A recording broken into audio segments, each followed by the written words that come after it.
Arun Kumar Raut chairperson Rasulpur block आमे विभिन्न PRA members जो सरकार लोकाभिमुखी काम प्रभावित हलु प्लस जो लोक मैंने आमको जो भोट दे करते चेयरपर्सन बा जिला परिषद आमर कर्तव्य थिला जे लोक मान कार्य करवा सरकार विभिन्न कार्य बा विभिन्न स्कीम को नहीं लोक मान पहुंचे आम उद्देश्य थिला तेणु सरकार सहित मिसिकी से योजना को लोक मान पहुंचले निश्चित भाव सहज हम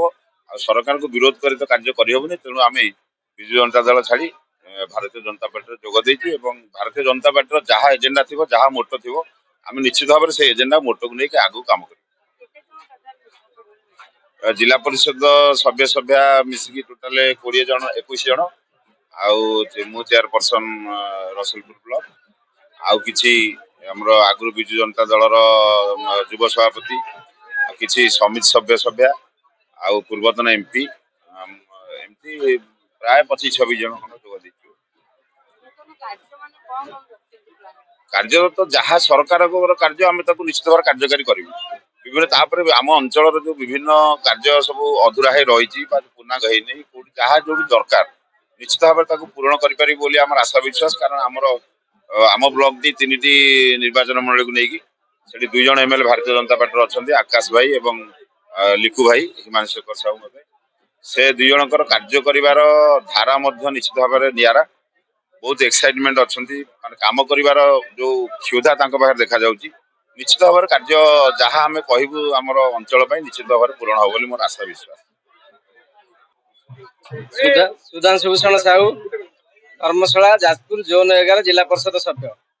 आपण मैंने जानते आम जिला परिषद अध्यक्ष एवं उपाध्यक्ष सहित आज आम पाखापाखि 20 रु ऊर्ध्व जिला परिषद सभ्य सभ्या बीजेपी दल में सामिल हेलु। बीजेपी दल में सामिल होबार मुख्य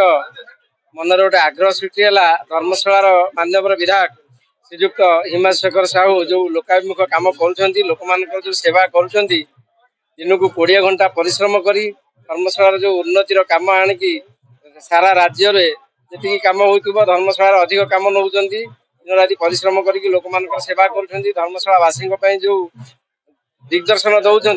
कार्यशैली अनुप्राणित होई आम आज बीजेपी दल में सामिल